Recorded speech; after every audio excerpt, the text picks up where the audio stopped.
Hey everyone, good evening and thank you very much for being here. Just give me one moment to confirm that the stream is connected and that we have, okay, we have an excellent connection and right, looks like we are good to go.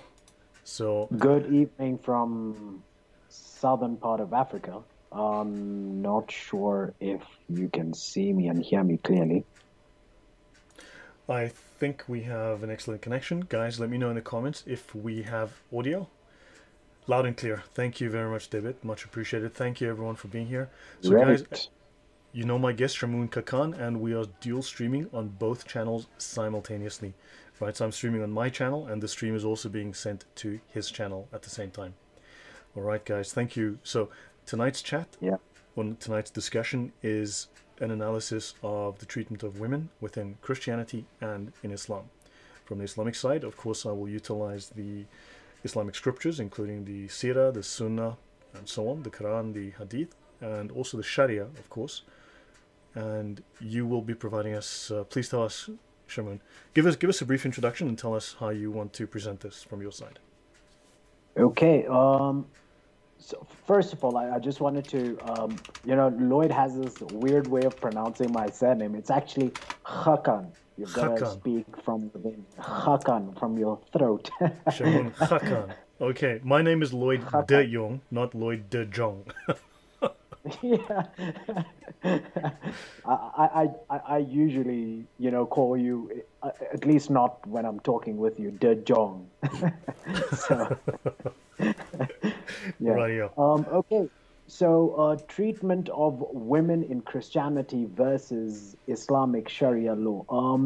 The structure that we're going to follow today is we're going to have an introduction as to why we're actually having this conversation. I think that answering that question helps the Muslim community understand that we're not going out on a limb to, hack them into pieces or whatever the case is, that we're not haters or whatever. It really just is an assessment and evaluation of different perspectives in this regard.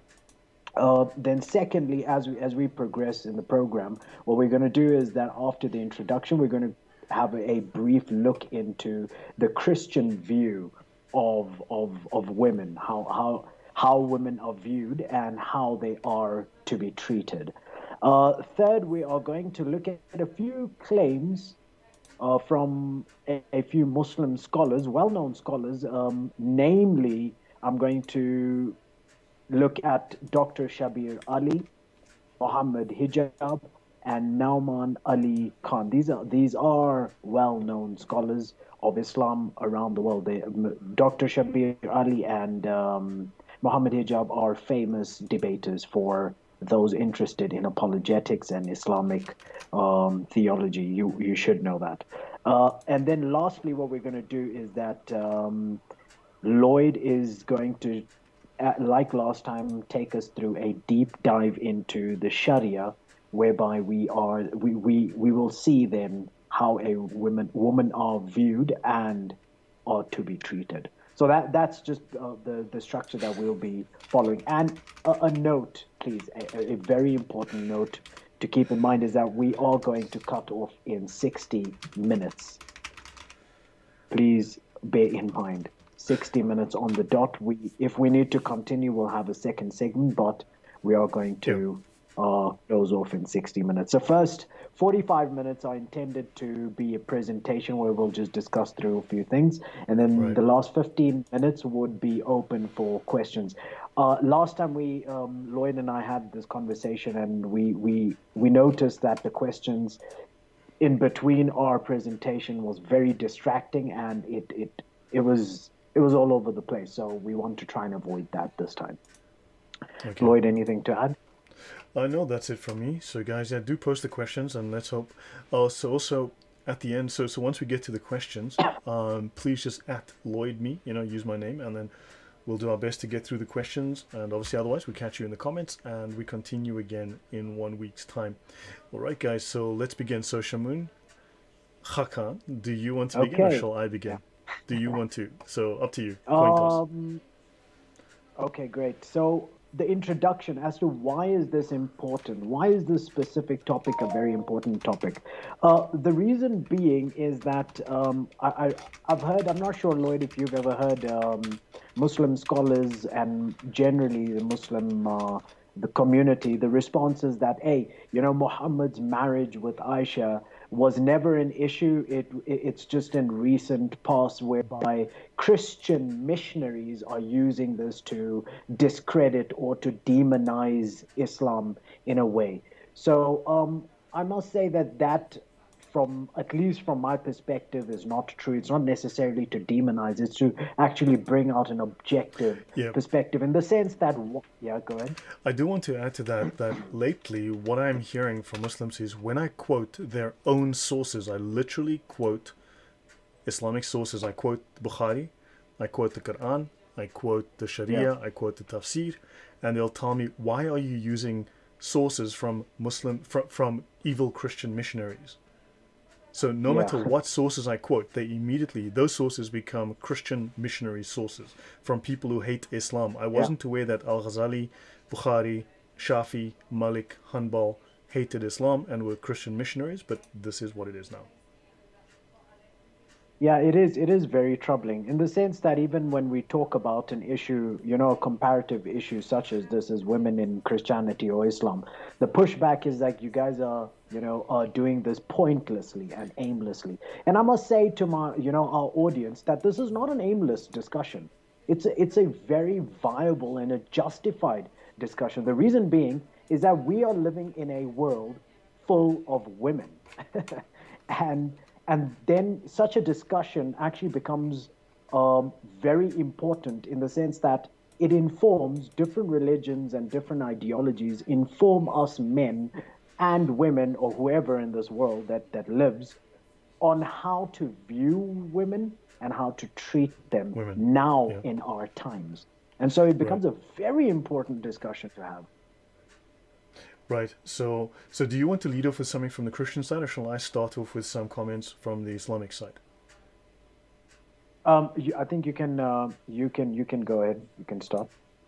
Okay. So tell you what, I will just capture my display, and okay. So guys, again, I want to always lead off with something that's going to get your attention, and this, of course, is from the #2 most used Islamic Sharia law resource, which is used in the Pakistani, Indian and Bangladeshi court systems, for instance. And again, I want you to show this to Muslims, paste it, give it to them, and ask them. This is a law from Islamic law. When a man has had sexual intercourse with a girl under the age of 9 years and has ruptured the parts, in other words, he has destroyed her private parts, it is unlawful for him to have further connection with her, but she is not released from her ties if connected to him by marriage or slavery.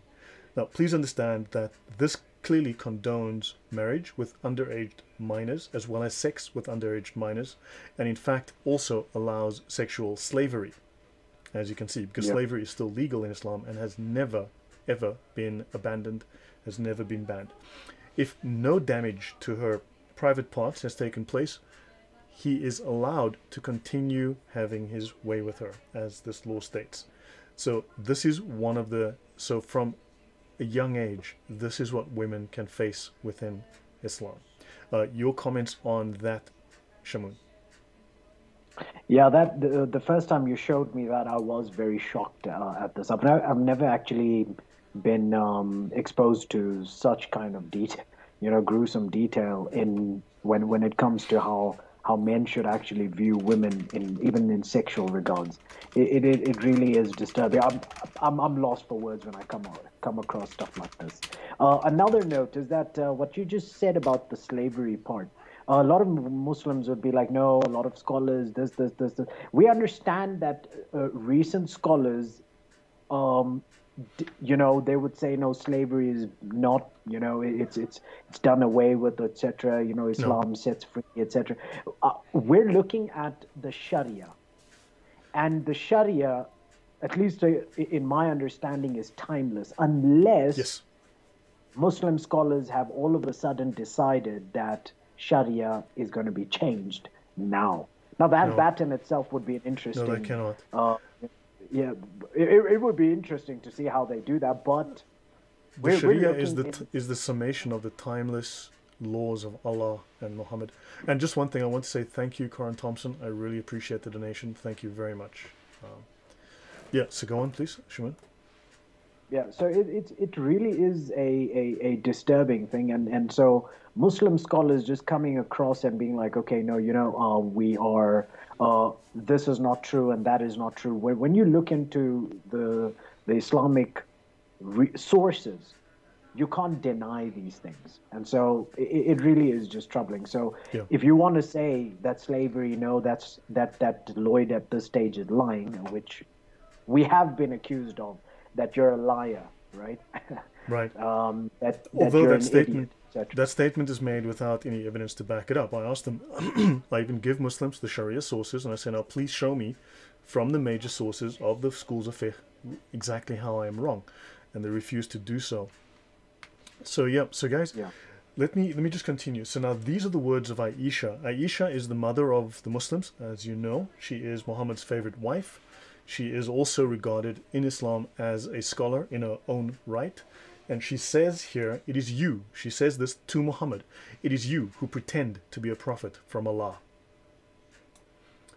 Shamoon, where in the Bible or where in the New Testament does the 9-year-old wife of Jesus, or do the apostles accuse Jesus of not being of being a fake prophet, of pretending? Nowhere. Yes. Nowhere at all. Now, this is from the second most widely read spiritual book in Islam, the Ihya Ulum al-Din by Al-Ghazali, the #1 Muslim scholar in history. It's called the Book on Etiquettes of Marriage, and of course, here's a second source. Now, notice Muhammad says, Allah's messenger said, the superiority of Aisha over other women is like the superiority of tarid to other meals. So he compares her to food, but he says she's the most superior food. So she is superior to other women, and that's Bukhari, which would make it Sahih. So Aisha, of course, Just is... a note, Yes. that really is an interesting choice of comparison likeness. Food. Yeah, exactly. So now something I want to bring up very early. I want to bring up this. Now, Muslim apologists will very regularly bring up, oh, in Christianity, you can look at the US, you can marry young girls. You can marry young girls from an early age. Why are you blaming Islam? Well, first of all, America is not the birthplace of Jesus. The Americans are not the Sunnah for Christians. We do not follow Americans as our God, right? That is Jesus, who did not have a 9-year-old wife. Am I correct there, Shamoon? Definitely. Right. Well, Jesus doesn't have any wives. He wasn't Exactly. married. So understand, so Muhammad is the founder of the Islamic religion. He is the most important person in that religion. He is its founder. Yeah. And of course, so this is not a fair comparison. It's not an equivalent. Now, I want to show you this website, and I want to thank, yeah, she knows who she is, Betsy. So yeah, this is, they constantly bring up the legal age of marriage and consent in the United States. Now, understand, there are certain laws. Now, first of all, America is not a religious theocracy. It is a secular state. It is able to make up its own laws. But let's have a look. The age of consent in Washington is 16. Montana, 16. 17 in Idaho. 17 in Wyoming. 16 here. 18 here in Iowa. 16. What is the age of consent? Looking at that verse that the law that I just showed you, and based on our show 2 weeks ago, the age of consent in Islam is 0 to 1 years old. Right? Is that a true statement based on our previous show, Shamoon? Yes, it is. It is. Infants and etc. We went through those phrases. Yeah. So understand. So here also, in many cases, as far as I know, this is the age of consent. 16, 17, 18 is not 1 year old. It is not 5 years old. Okay? And also, in many cases, there needs to be a check. In fact, the parents can actually step in, and there needs to be, the court is obliged, I believe in many cases, to actually verify that the couple are able to legally do so, and they do a background check on the husband to make sure he is not some kind of vicious monster. Okay? Can I make a comment? Yes? Yes, you're showing us this map thing with the age and all of that. A 16-year-old is grossly different by physically and mentally, emotionally than a 5-year-old. Yes. So to say, like I have heard this, unfortunately, some of my Muslim friends have said stuff like, if it's okay in America to marry 16 years old, why are you raising the issue of us getting married to 6-year-olds?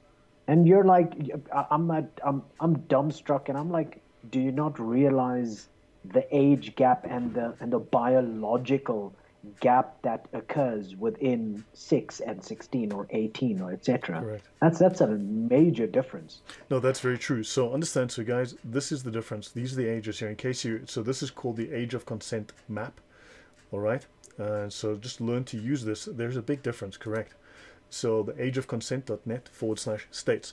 Now, I'm not going to go into this at length, but I want to, this is a much older study, 2015. There've been updates, but this graphic is very useful. These are the 15 worst countries for women, right? Yemen, Pakistan, Syria, Chad, Iran, Jordan, Morocco, Lebanon, Egypt, and Mali. Shamoon, what are these first 10, the top 10 worst countries for women? What do they have in common? Oh, they're Muslim. Correct. These are all Islamic states. Let's continue. 11, Oman. I've been to Oman many times. It's actually, there's some wonderful people there. I've met some wonderful Omanis. A really lovely country.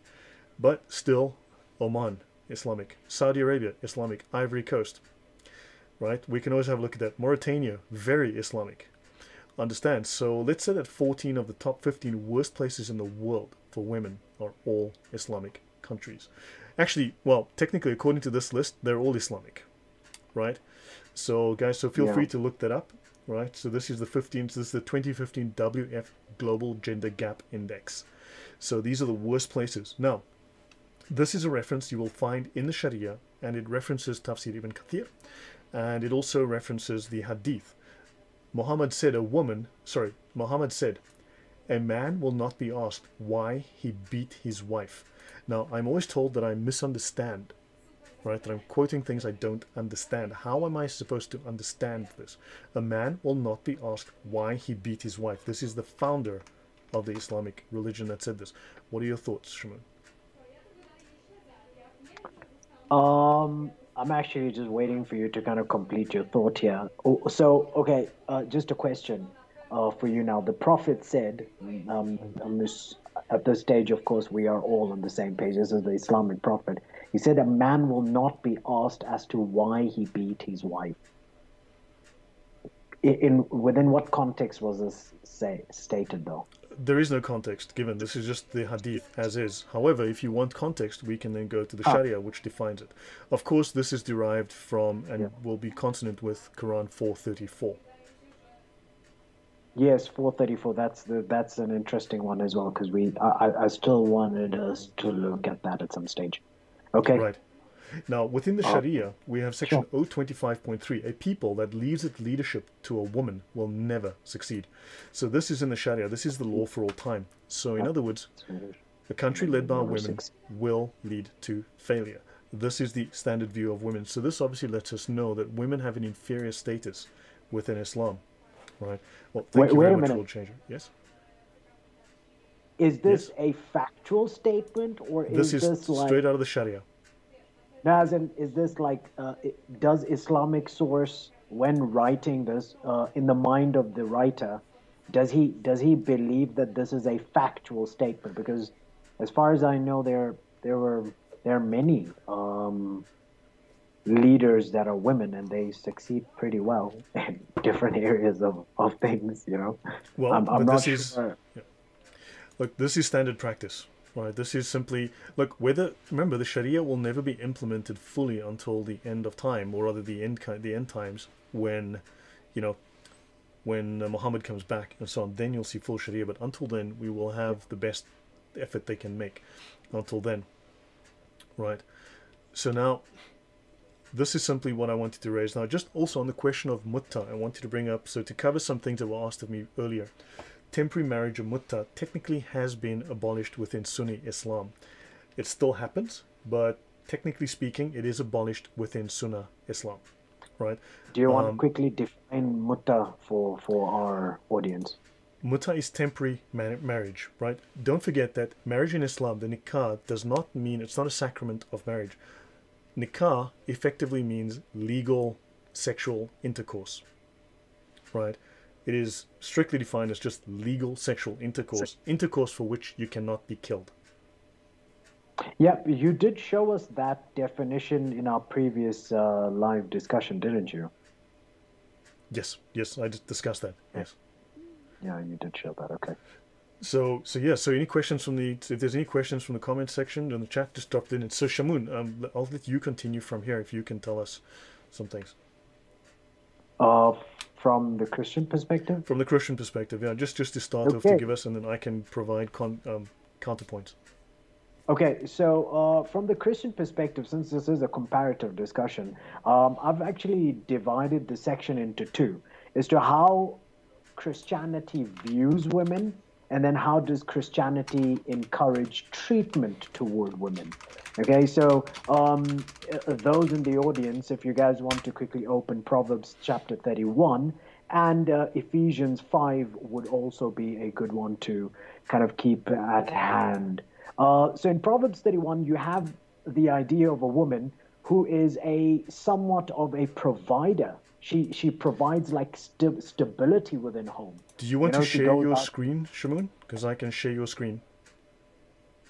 I don't have the notes. I've actually gotten handwritten. Okay, fine. If you can just go through them then. Okay. So that's why I was actually... These are verses that people can just open. Proverbs chapter 31 from verses 10 downwards.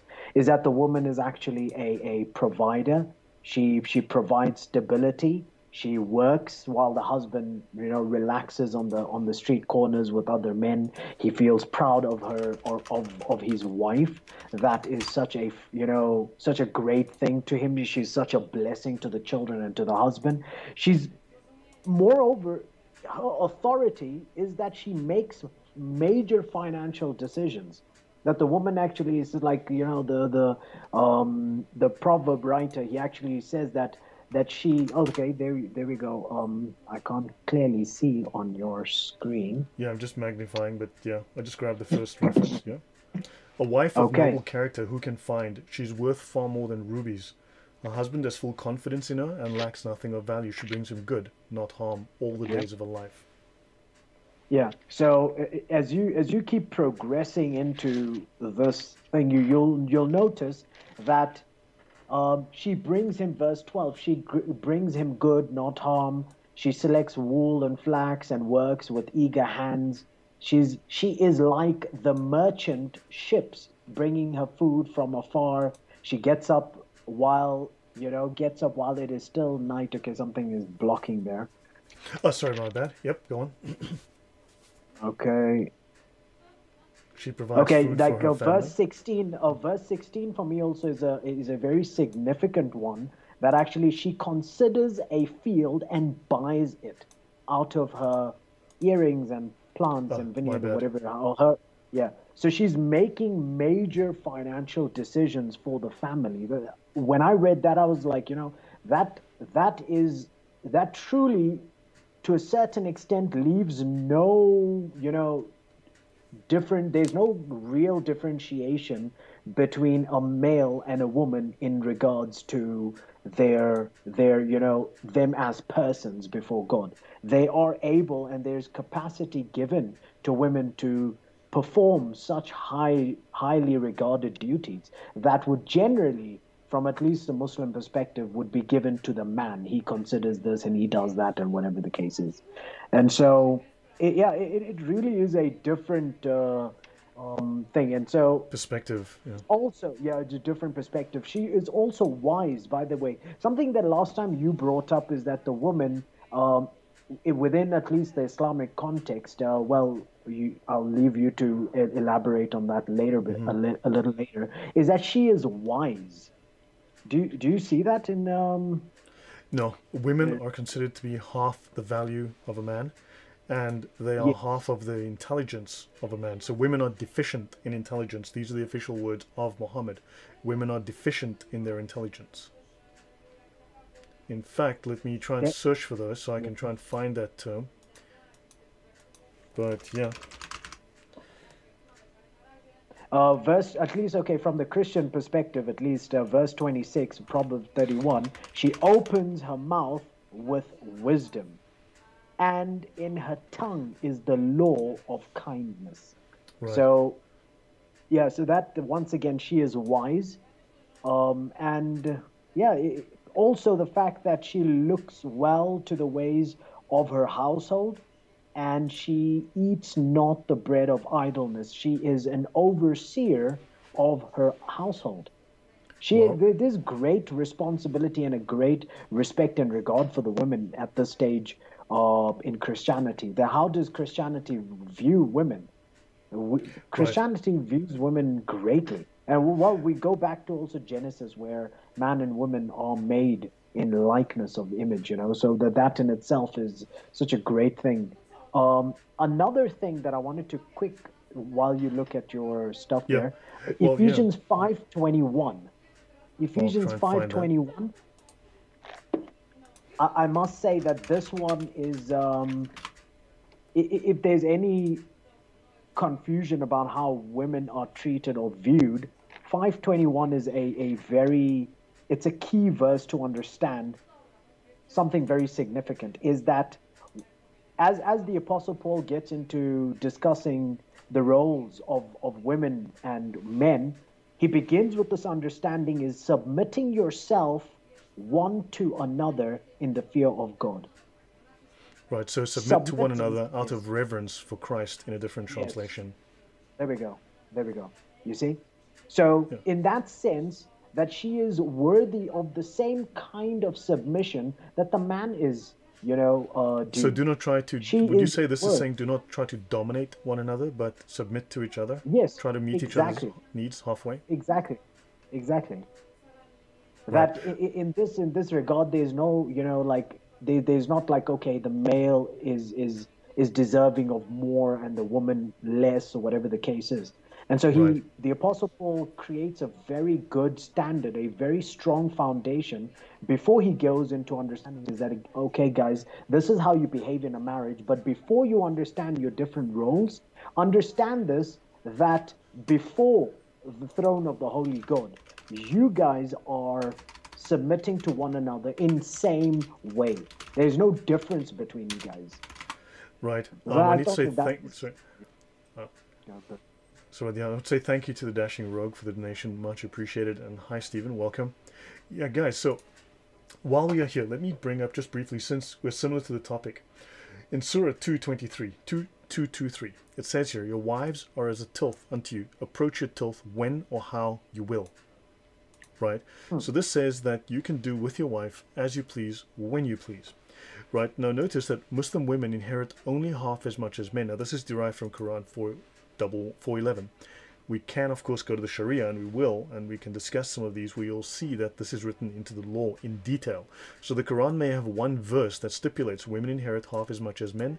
The specific details, maybe chapters worth of it or paragraphs worth of it, pages worth, will be found in the Sharia. Notice that women's testimony is only worth half that of a man, and as Muhammad says, women are inferior for men are a degree above them. That is the Quran 2:228. Sahih Bukhari, Muhammad said, is not the evidence of two women equal to the witness of one man.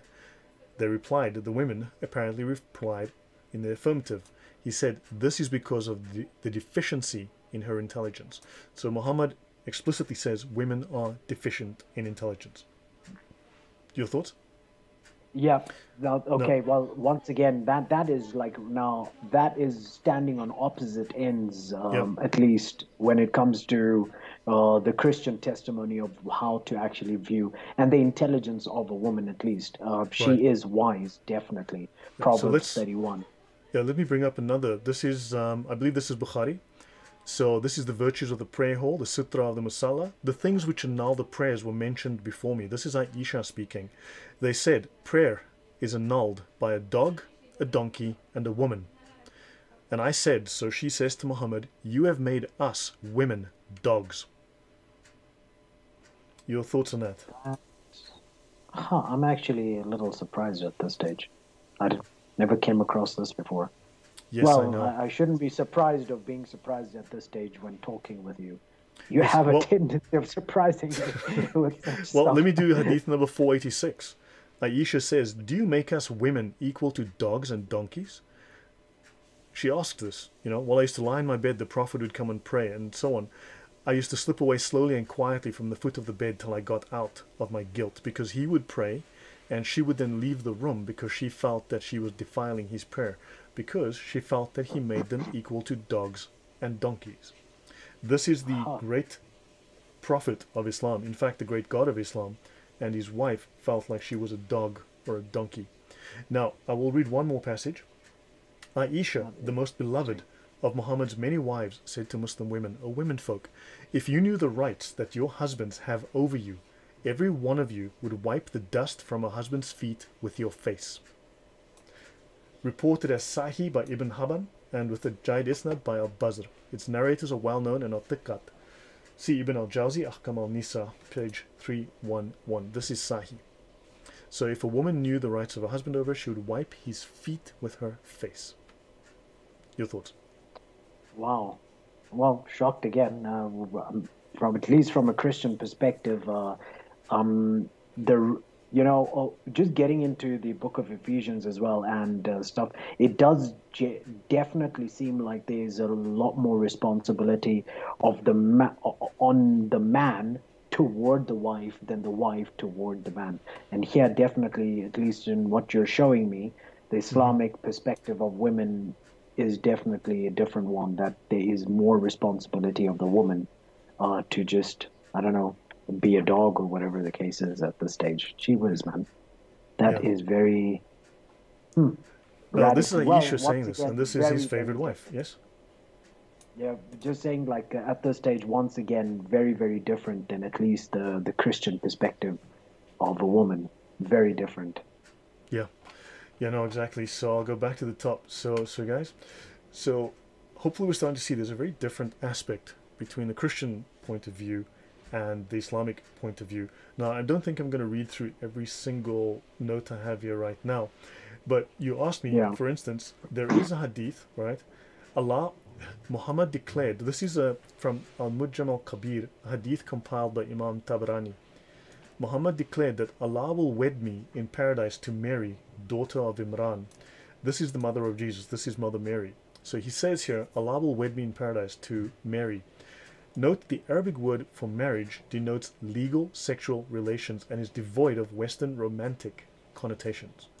It is a completely different connotation. All right, and I'll continue here. So you probably are aware that Muhammad is regarded in the history of Tabari as a womanizer, right? It states bluntly, Muhammad is a womanizer. Now, before I continue, Shamoon, has Jesus been accused of being a womanizer? Because today I heard a very well-known commenter on the channel, a troll called AA Abrams or AAA Abrams, whichever pseudonym is using today, claiming that Jesus was consorting with a prostitute who went down on him, while she was washing his feet. And yes, this is the kind of thing they state. Now, I don't think there's any evidence or discussion from the Bible of Jesus having sex with prostitutes, but I've also heard what's his name, man? The guy that you made the video about yesterday. What's his name? Ahmed Deedat. Deedat, yeah. I've also heard him in many of his presentations make this assertion that Mary was, somehow in a relationship with Jesus, and when Jesus says Mary, he doesn't just say Mary, he says Mary, something about like he's being weird about it. So that's how he puts it. But at least once again with no evidence to back that up at all. Right. And I mean anywhere besides Muslims just saying that. Yeah, Stephen, thanks for noting that. Yeah, it shocks Muslims to learn some of these things. So this is in the History of At-Tabari, volume 9, page 139. Layla bint blah Yeah. blah blah blah blah blah approached the Prophet and clapped him on his shoulder. He asked who it was, and she replied, I am the daughter of one who competes with the wind. I am Layna bint al-Khattam. I've come to offer you myself in marriage, so marry me. He replied, I accept. She went back to her people and said that the Messenger of Allah had married her, and they said, what a bad thing you have done. You are a self-respecting woman, but the Prophet is a womanizer. Get an annulment from him. She went back to the Prophet and asked him to revoke the marriage, and he complied. So she requested to marry him, and people said, you have done a bad thing. You're a self-respecting woman. He is a womanizer. Annul the marriage. Now, Huh. what are your thoughts on that? She was. You didn't know that before? Oh. Sorry. Well, I knew that, I knew that a lot of people call Muhammad a womanizer. I didn't know that the sources actually call him a womanizer. That's a new one for me. That definitely is news. Yeah, this is from the So, Last Years of the Prophet, Volume 9, page 139. Yes, it is in a formal Islamic source. is a womanizer. Yeah. Well, I wouldn't. I don't know. I think that at this stage it would be helpful to hear from our Muslim audience, if there is anyone there, to hear what do they think about that specific claim as well. And so far all that we've said that it's and have seen rather. They will So try to, so even within the sources, the commentary below this passage tries to say that Muhammad has many wives already. It just means womanizer in the sense of he's someone who already has many women. So, what is a but he has womanizer? many women. But he has many women because he's a womanizer, isn't it? Yes, well, a womanizer, actually, let's have a look. So, Edkin has asked me to define a womanizer. What is a womanizer? A womanizer is a playboy. Well, let's look at the very first reference I'm coming across. A philanderer, a womanizer. It's a man who is a playboy, right? A Don Juan, a debauchee, a libertine, someone who is morally unrestrained, someone who successfully seduces women, someone who behaves selfishly in his sexual relationships with women, an adult male who is aggressive in making sexual advances on women, a Casanova. That is the definition of womanizer. Huh. She was one. And we are to believe that this is the perfect man, Don Juan. Well, that's why such a discussion is definitely important to expose such things. Okay, so let's move on. Is there anything as to okay? So from the Christian perspective, what you have is that the woman is she has a lot of how can I say, a lot of respect. She is wise. There's no demeaning of her intellectual abilities. There's no demeaning of her physical abilities, that she is able to do a lot of things. She should be doing a lot of things. She should be getting involved in decision making, etc., because she is a blessing to her family, etc. As we saw in Proverbs 31. On the Islamic side, what we've seen is that, excuse me, what we've seen is that the woman is called a dog, or is rather compared to a dog or a donkey. And she's impure. She actually nullifies the prayer. Okay, yeah, that, and that her intellectual abilities is questioned, that her intellect is half of that with a man. So that's what we've seen so far. Okay. Yeah, so I want to go through another source then. So guys, I'll bring up another source. So it was narrated that blah blah blah blah blah blah, he prostrated to the Prophet and said, I went to Sham and I saw them prostrating to their bishops and patricians, and I wanted to do that for you. So he prostrated in front of Muhammad. And the Messenger of Allah said, do not do that. If I were to command anyone to prostrate to anyone other than Allah, I would have commanded women to prostrate to their husbands. So they should, in other words, worship their husbands. They should be very subservient. No woman can fulfill her duty towards Allah until she fulfills her duty towards her husband. If he asks her for sex, even if she's on a camel saddle, she should not refuse. So there seems to be a very great emphasis here on sexual availability. The woman is your tilth. Approach her when and how you will. So there seems to be an emphasis on sexual utility. Your thoughts, Yep, Shimon? definitely. One of the things that I actually came across was, Surah 434, right? Yes. So on that, Ibn Kathir and Ibn Abbas makes their commentary is to such an extent whereby if a woman actually withholds sex, those three disciplinarian steps must be applied.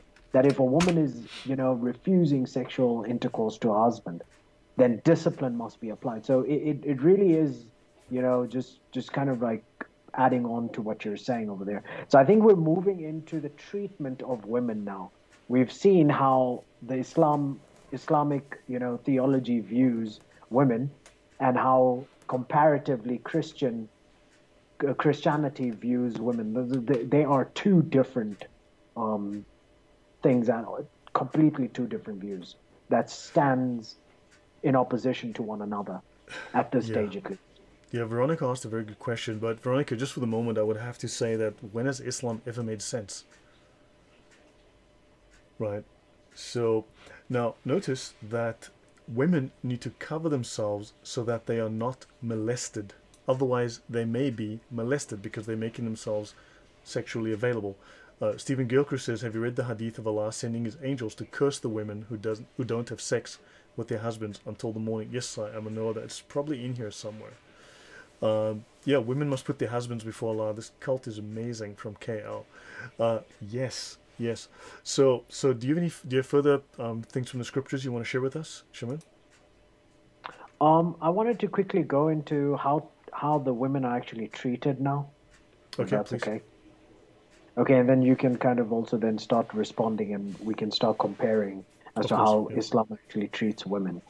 Okay, so if we look at the treatment of women in Ephesians chapter 5, I love that portion of scripture, from verses 22 downwards, is in comparison to at least the Islamic way, right? Is that the husband ought to love. If you see over here, verse 22, what's going on? Oh, you're opening up. Okay. Verse Bring it up. 22, wives, submit yourselves unto your husbands as unto the Lord, right? So it's in the manner that you do that. There's high regard and commitment.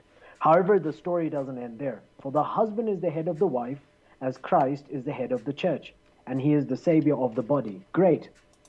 Therefore, as the church is subject unto Christ, so let wives be to their own husbands in everything. Now, husbands, love your wives, even as Christ also loved the church and gave himself for it. Now, we know that, at least from the Christian perspective, I'm going to ask my Muslim friends at this stage to grant me the fact that at least the Christian perspective is that Christ died for the very church he came to save, right? And so at this stage, husbands loving their wives in like manner, in imitating Christ's love for the church, is to such an extent that a rebellious church, Christ comes and dies and wants to save and lives his life for the specific church. And so Yes. what we understand is that a husband, even in this regard, is that regardless of whatever kind of wife you've got, she can be super rebellious. She can be I'm trying to refrain from using strong language, but she can be rebellious, disobedient. She can be harsh. She can be rude. She can be abusive towards you. But there is never, and I must say this carefully and very, how can I say, observantly, at least from within the scripture, there is never a time whereby the husband, regardless of what the wife does, whereby a husband retaliates Against the to wife. the wife in Yeah. wanting to discipline her or whatever. Well, it does He say here must that just you are love to her. sacrifice. Remember, Christ sacrificed himself for the church, and by the same token, it implies that men should sacrifice themselves for their wives. Yes. And it says here Yes. to make her holy, cleansing her by the washing with water through the word. So you are to make her holy, right? Never demean her.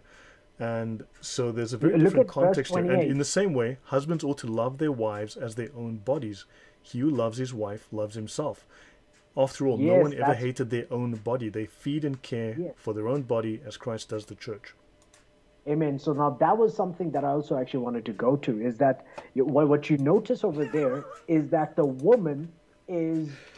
man is being taught that if you are now going to do whatever, ill treat the body or whatever the case is, you are ill treating the wife, you're ill treating yourself. That unity between a husband and wife, and that how can I say, restraint from ill treating her is severe at this stage. Right. It is severe. There's not a stage, and then what we have is comparatively to at least Surah 434. Do you want to quickly put that up for our audience? Let me see. Actually, let me just do a search here. 434. Surah 434. Here we go. Surah. This is the tafsir on Surah 434. So, of course, let me see. This is the Quran. This is the. Hold on. Let me just Yeah, there we try go. Okay. 434. No, I actually don't have it explicitly. My bad. I actually don't use it because I tend to use the Sharia and the tafsir. I don't use the Quran as much. But this is the tafsir related to this. Let me actually just find. Just give me 1 second. I will bring up. Can I share my screen? It won't take me very long. Okay. Here we go. Done. Okay. So what you have is, can we quickly read that? Men are in the charge of caretakers women Yeah, by sorry, go ahead, right. go ahead. Men are in charge of women by right of what Allah has given one over the other. In other translations, one excels over the other because they spend of their property for the support of women. So good women are obedient, guarding in secret that which Allah has guarded. That's their chastity.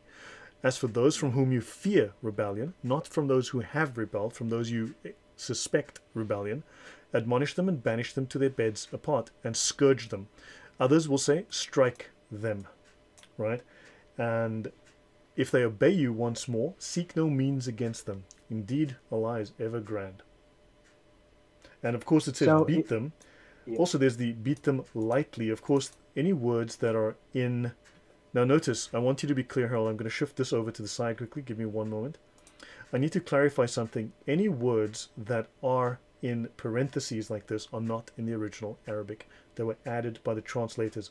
And it says here, and lost, beat them.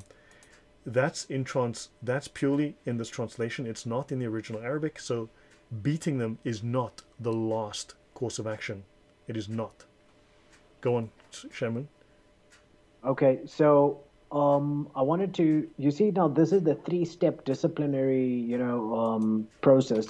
What you have is, at least in the second translation, the Sahih International, I think that's what it's called, is advise them, then forsake them in bed, like leave them be, and then strike them to beat them, etc. But if they obey you, then you can stop doing that. Now, how do the Muslims respond to this verse? Now, can I quickly go through Sure. the 3, at least, guys? Okay, so Shabir Ali, one of the things about Dr. Shabir Ali is that when he has troubling hadith, he's very quick in just dismissing them and rejecting them as his own, that he says that no, scholars would not agree with it, etc. So he doesn't really... and necessarily respond to Christian polemics, at least towards the hadith. I'm not sure why he does that, but he does that. It does, I promise you, from my perspective, at least come across a little dishonest. Okay. However, what he does is that he comments on Surah 434 and he says that this 3-step process thing, disciplinary process, is not referring to husbands. It's referring to a third party, for example, a judge or a wider community. What do you have to say about that? He's lying. He says that it's... yes, he is.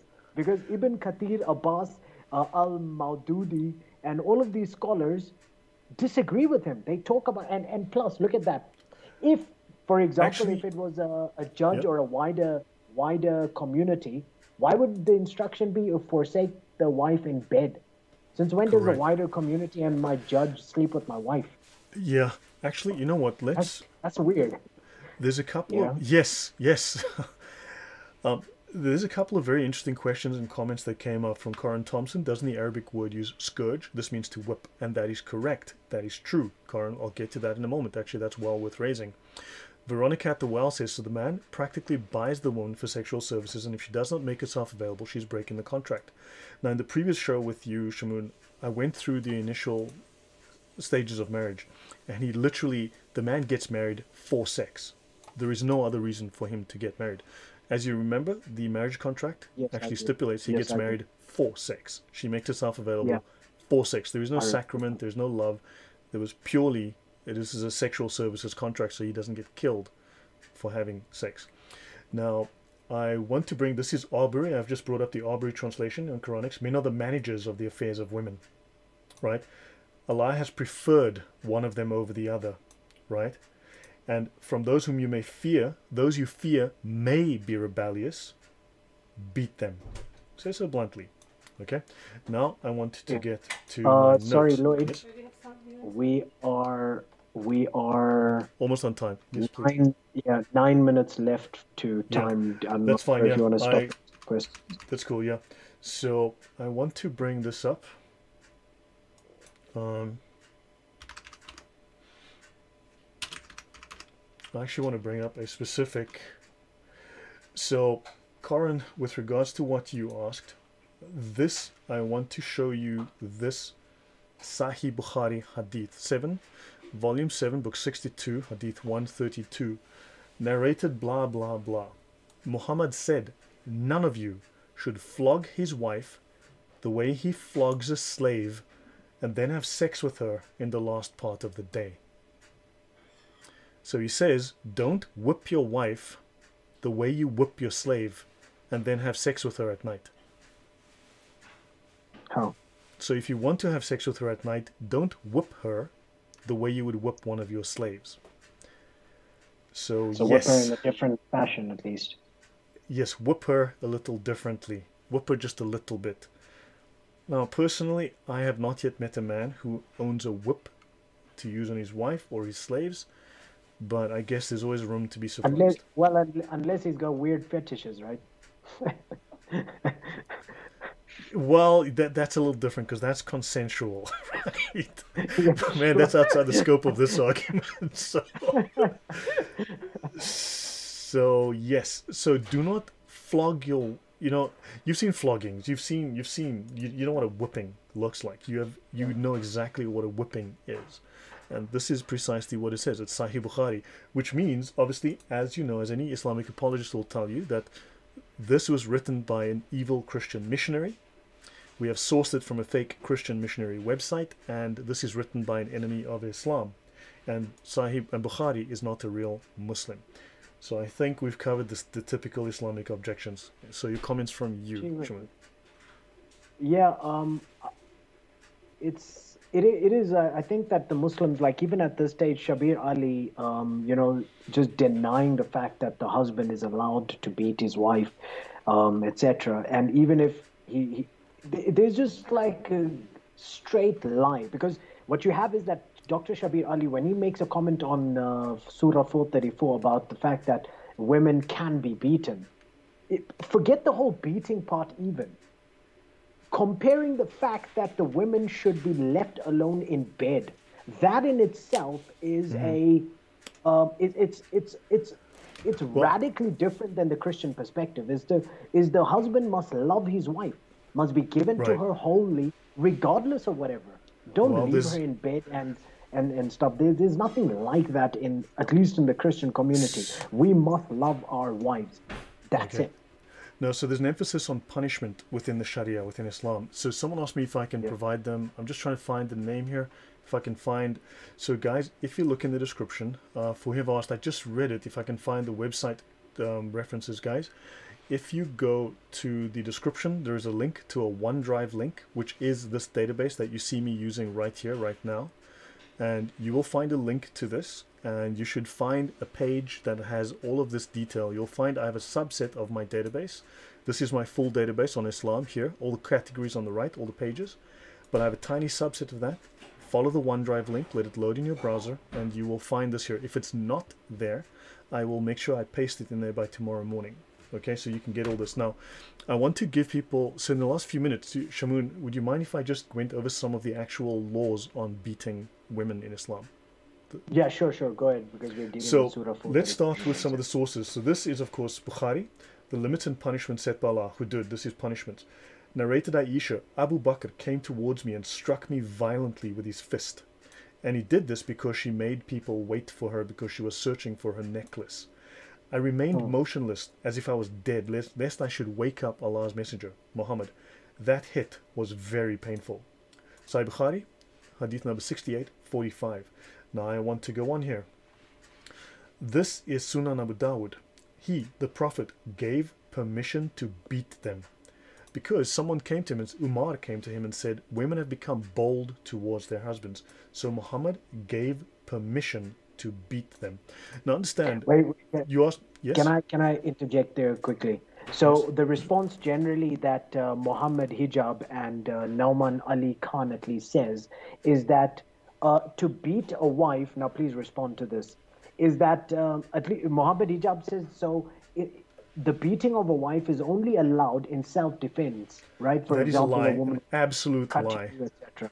That's an absolute lie, because you asked me earlier about the context of the hadith. Now, often the hadith have no context, and the Quran itself often has no context. Yeah. The Sharia is the context of the Quran. Understand, the Sharia is the final context. It is the final explanation. Yep. So now, let's go to another hadith. Muslim, book 4, hadith 2127.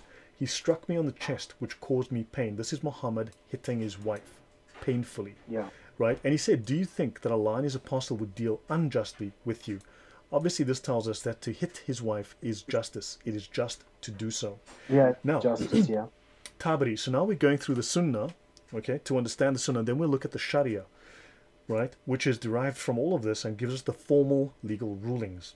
Allah permits you to shut them in separate rooms and to beat them. Now, this part is probably in brackets, okay? If they abstain, if they stop misbehaving, then they have the right to food and clothing. Implying, of course, if they don't behave, well, they don't get food and clothing, now do they? And of course, treat women well, for they are domestic animals and they possess nothing themselves. They're like domestic animals. Allah has made the enjoyment of their bodies lawful in his Quran. At-Tabari, volume 9, page 113. Your thoughts? Well, that's a good response because what at least from Nauman Ali Khan, that's the thing I was still saying is that they're talking about if the woman actually, the beating is more self-defense. No, there is absolutely no, because he's allowed to do so at the first hint. No, that's a flat-out lie. Let me get into the Sharia. So let's talk specifically. Sure. Can I say what Nauman Ali Khan? He says that if she is crazy rebellion, these are like quoted. I'm verbatim quoting him, right? Anyone in the audience can go on and please find Nauman Ali Khan and his comments on 434, Surah 434 on YouTube. He says that this beating is for if she is crazy, she's been crazy in her rebellion, unusual rebellion, or out of control rebellion, whereby she is breaking plates, cutting you, and etc. And so that is where even Muhammad Hijab says whereby the woman is attempting to kill the child. So that is when the beating is allowed. He is lying out of his mouth, seriously. Okay. Look, no, let's go to the Sharia, Islamic law that he follows. He's a mukallaf, right? He's a man of before taqlid. you go to Yes. Before you go to the Sharia, can I quickly say what Ibn Kathir says though? Yes, please. Okay, Ibn Kathir on Surah 434, he says that the process of discipline is applied in these categories, which once again is disagreeing with all Shabir Ali, Muhammad Hijab, and Nauman Ali Khan, etc. He says If she acts like she is above her husband, she can be, the three steps of discipline can be applied and beaten. Number two, if she simply disobeys him, please, guys, go and read this stuff up. I'm not making this. I'm taking it directly from him. Okay? If she ignores him, he can apply these three steps of discipline and then in the end beat her. And or she dislikes him. Simply disliking the husband can result in her getting beaten up. This is now Ibn Kathir. So that's all I wanted to Wow. say. You guys go and check it out. That's crazy. Okay, so guys, this is Imam Nawawi, right? Sheikh al-Islam, one of the top 28 most famous and influential scholars in Islamic history, right? At the first indication, now this is from his book, the Minhaj al-Taliban, which is a manual of fiqh, right? Islamic law, Islamic sacred law, they call it. So, at the first indication of disobedience to marital authority, a wife should be exhorted by a husband without his immediately breaking off relations. Right? Now this is a recommendation. This is what you can do, not what you should do. Right? When she manifests her disobedience by an act which, though isolated, in other words, the first time, leaves no doubt as to her intentions, he should repeat his exhortations and confine her to a chamber, but without striking her. He may have recourse to blows even where disobedience is manifested by an isolated act, by a single incident. So in other words, you may resort to blows. He doesn't say slaps, he says blows. That normally means this. Only where there are repeated acts of disobedience may a husband inflict corporal chastisement. By corporal chastisement, they mean get your whip, get your stick. Yeah. Okay, let's move on. Now I'm going to go to the Reliance of the Traveller. You know that very famous Reliance of the Traveller. Yes. I am constantly referencing that. It's Link in the Sunni description, Sharia, guys. the Section Sharia manual. M10.11, dealing with a rebellious wife. So when a husband notices signs of rebelliousness in his wife, whether in words, as when she answers him coldly, when she used to do so politely, or he asks her to come to bed and she refuses, contrary to a usual habit, or whether in acts, as when he finds her averse to him when she was previously kind and cheerful, he warns her in words, without keeping from her or hitting her. So don't hit her just yet. Okay? Yeah. But hitting definitely is coming. It may be she has an excuse. The warning could be tell her, fear Allah concerning the rights you owe to me. In other words, wash my feet with your face, woman. Or it could be to explain that rebellious nullifies his obligation to support her. In other words, she can make her starve. He can lock her up in a room and let her starve, as we showed earlier. Right? Or, your obeying me is religiously obligatory. In other words, you will listen to me. If she commits rebelliousness, that means she doesn't listen to him. He keeps from sleeping and having sex with her without words, and he may hit her. Of course, now we don't know if the translator put this in, or if this is in the original Arabic. I'm assuming it's actually not. Now, it says here, he may not bruise her, break her bones, wound her, or cause blood to flow. It is unlawful to strike another's face. Now, normally when you get into fights, you don't get to be very, shall we say, sophisticated about it. Now, what's important is that always the Sharia contradicts itself. Understand this. This is the way you can see this very clearly laid out. He may hit her, whether she is rebellious, only once, or whether more than once. A weaker opinion holds that he may not hit her unless there is repeated rebelliousness. So the stronger opinion is the very first time she steps out of line, hit her. So they then go on. Now, whether this is actually in the original Arabic, that's a question. Both man and wife are obliged to treat each other kindly and graciously, except hit her if she steps out of line. Of course, it is not lawful for a wife to leave the house except by the permission of her husband. And if she does, pop quiz, what is he supposed to do to her? Yes, you guessed it. Right? Hit. Now... well, just a comment. Isn't this she's not allowed to leave the house without his permission? Somewhat also different than what we read in Proverbs chapter 31, whereby the woman is allowed to do so much more without much permission from her husband. She's got so much responsibility and weight on her shoulders. He does own her. He literally does own her. So if keeping from her, it's interesting. If keeping from her is ineffectual, it is permissible for him to hit her. If keeping from her, if ignoring her doesn't work, hit her. Okay? If he believes that hitting her will bring her back to the right path. In other words, the beatings will continue until her morale improves. Though if he doesn't think it is not permissible, if you don't think beating the crap out of your wife will work, don't do it. But if you think it'll work, go for it. Get your whip. But how would you? My question would be: is how would the husband know that if it would work or not? A man will not be asked why he beat his wife. That's just weird. That's the sunnah. That's Muhammad's words. A man will not be asked why he beat his wife. He's hitting her, blah, blah, blah. But anyway, so guys, as you can see, so I will leave this here. Okay, I'll leave you on one final quote. This is from the Ihya Ulum al-Din. This is the #1 most read Islamic spiritual manual after the Quran by Al-Ghazali. Hazrat Aisha said to the Prophet, you speak, but don't speak except truth. In other words, she was telling him not to lie to her because he was lying to her. And she said, don't speak except if you speak the truth. Hazrat Abu Bakr gave her such a slap that blood began to ooze out from her mouth. And he called her, O enemy, will you speak but truth? Then she took refuge. Then she ran to Muhammad. So, yes, she was beaten on more than one occasion. In this case, with blood. So we need to end here. Okay, we do need to end here. Do you want to quickly take questions? I can't see any of yours. Yeah. I have one. Is Sure. the exclusion of, I've got from Power of Pages, is the exclusion of women in Catholicism an accurate biblical Christian doctrine? I'm not I have sure. no idea what's in exclusion- Catholic doctrine. I don't have a clue. Yeah.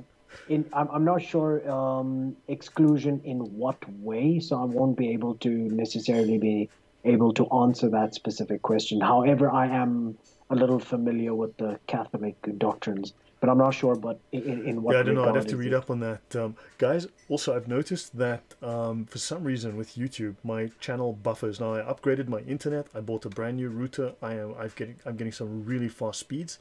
I'm getting the report here is excellent. There's no drop frames. Things are working. So for some reason, YouTube has started to, like, every second, my channel pauses. It runs for 1 second, pauses for a second.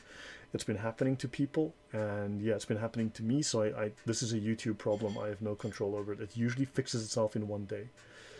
So yeah, guys, I need to end here, and we will pick this up Any next questions week. from your Shimon. side? No.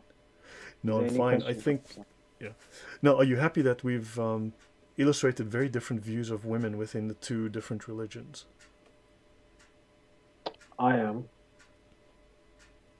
I think there's I'm a little bit, to be honest, I think the Christian, a look into the Christian perspective of women is somewhat boring, honestly, because it's so contemporary that we all somewhat agree to it. I think that the more exciting one is the look into the Islamic perspective.